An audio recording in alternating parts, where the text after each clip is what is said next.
Lord, please bless my family always. Panginoon, maraming salamat sa aking pamilya. Maraming salamat at lagi silang andyan. Sila po ang aking inspirasyon, ang aking lakas. Sila po ang nagiging kakampi ko sa mga pagsubok ng buhay.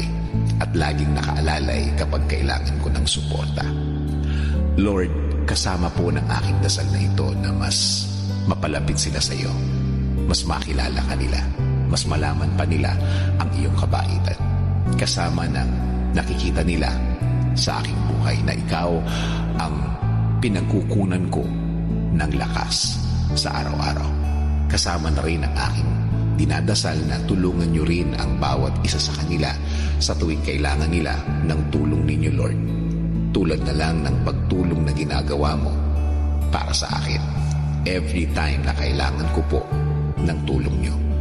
Palagi niyo silang samahan at protektahan sa lahat ng oras. Alam ko po na napakadelikado na sa labas at kailangan nila ng proteksyon ninyo sa mga buhay nila, kasama na ang kani-kanilang mga trabaho. Ikaw, Panginoon, ang nakakaalam ng lahat ng kanilang pinagdadaanan. Alam mo kung anong mga pagsubok ang dumadating sa kanila. At alam ko, Lord, na ikaw lang ang makakatulong at makakasuporta sa kanila dahil alam mo ang kani-kanilang mga buhay. Bigyan mo sila ng talino para kanilang magamit sa tuwing may dalahin sila sa kani-kanilang mga buhay. I-remind mo sa kanila na ikaw lang ang panggagalingan ng mga bagay na ito. Mga tulong na ikaw lang ang makaka-provide. Tulungan niyo rin po ang pamilya kong may pinagdadaanan sa kani-kanilang araw.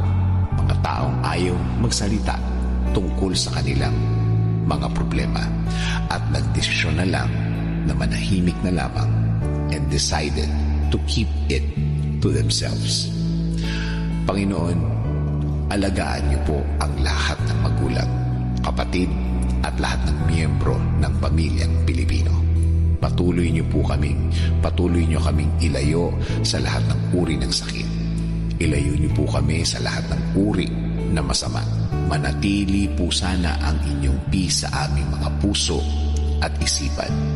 Patuloy niyo pong i-guide ang aking buhay. Bigyan niyo po palagi ng direksyon ng aking araw-araw at ng pamilya. Patawarin niyo po kami sa lahat ng aming kasalanan sa inyo, Panginoon. In Jesus' name we pray. Amen.